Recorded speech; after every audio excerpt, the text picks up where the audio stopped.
was your name? Wanda Flisek. Do you remember what your very earliest memory is of anything? Yes, What is your first memory?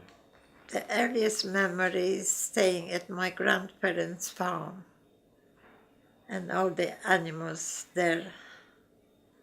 And why I remember it very much because my favorite dress that my mother made me, that I picked the material, which was white with red spots, was washed and hung onto a fence in my grandparents' place. And the pig pulled it down. My father was a forester, but he lost that job because it was a government job, because his brother was a communist. So that was it. But because he was educated, so he managed to get a job as a civil servant in a town called Novogrodek. I remember him as a very nice father. My mother, she wasn't happy being married to him. So she was a bit of a misery. So did you have a good relationship with her? Or with Oh yes, I had a very good relationship with her, yes.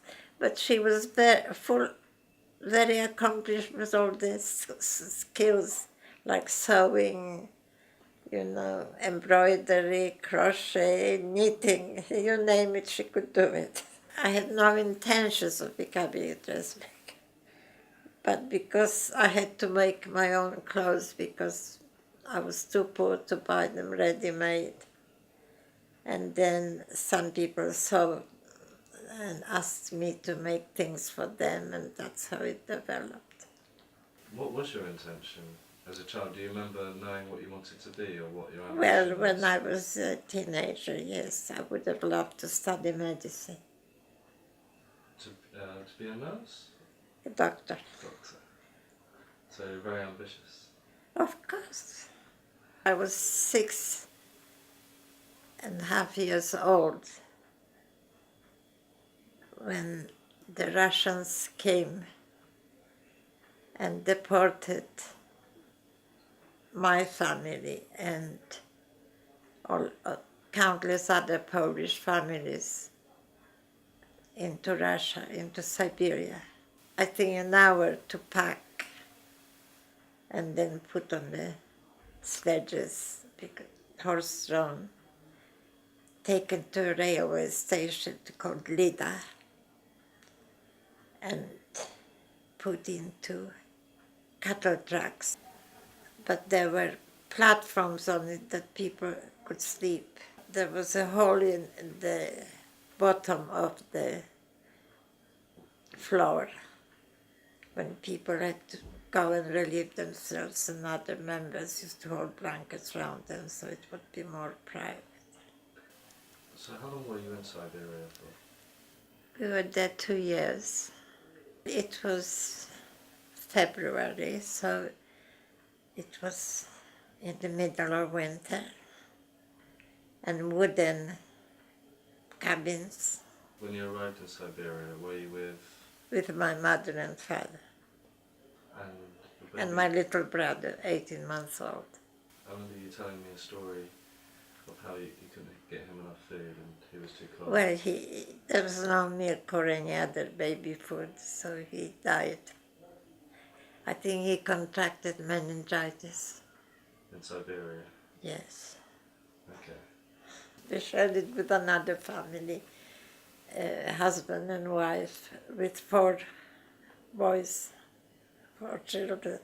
I only remember the eldest because he was the one who used to stand up in queues and try to get more bread for his family. And he had 2 crayons. He had the red and green, and he could draw, so I was absolutely enthralled. the chimney breast was covered with cockroaches, and boys used to pick up a handful and throw it under the girls' busts. It's not very nice, is it? No. And I had a best friend. She was Ukrainian and she died. And I remember people talking how she was dressed in her national costume when she was buried. So I had these dreams. I used to wake up. There were no curtains in the windows. They were only small windows, like square. I used to wake up and see her in the window, or dreams that she would appear and tell me to come with her, and then we would walk across the floor, and I wouldn't go any further, and then she would disappear down. There'd be nothing, darkness, and she'd disappear. So that was a recurring dream? Yes. Before we actually ended up in England, we went to Egypt, because from there we had to catch a ship that traveled to Liverpool. So it was from a port called Portside. I stayed in a camp, in a military camp, looking after my brother. My mother saw the pyramids, I didn't. I stood on a deck of the ship. We arrived at Liverpool on the foggy day, and I cried. I don't blame you. Black buildings and fog. They transported us to so-called transit camps because it was still run by the military. Okay. Well, my father stayed separately because he was still in the army. But my mother and myself and Alex, we were in a very beautiful camp in Sussex, near Horsham. And it was called Five Oaks Camp, and I just loved it there. Why? Well, because it reminded me of Poland. They even had wild strawberries. So after the camp, where did you go? Well, I went directly to school, to my boarding school in Gloucestershire. I left school early because my mother insisted she needed help. And I moved and lived with my mother in one room and a kitchen in a slum in the east end of London. I was still living with my mum when we got a flat in Dixon House, because they were pulling all those houses down. And when I met my husband, I was still living with my mum, but my mum decided to go to Australia at the age of 50. I was working as a dental nurse in the surgery. I had an hour for lunch, but I couldn't afford to buy myself lunch, really. So I used to buy a packet of roasted peanuts or roasted cashews, and I used to walk down towards Piccadilly, and looked into all the shops with fabrics. And I started learning about fabrics, There were dances in Polish communities near in church halls. In those days it was, maybe you see it, when the women used to sit on chairs and the men used to come and ask you to dance. It was more refined than it is now. Somebody came and I actually danced the rock and roll, which I enjoyed, never having danced it before. And then this person came to ask me to dance, and I just looked at him and my heart stood still. So you're obviously quite pleased. I was absolutely smitten. What did you think of him, looking at him? What did he look like? Well, he must have looked all right. I don't know. Then I started going to those dances or meeting him for a date in Trafalgar Square opposite the National Gallery. And then you would go for a walk, wouldn't you? No, we would go to the cinema in those days. And then after that, for my favorite coffee, cappuccino.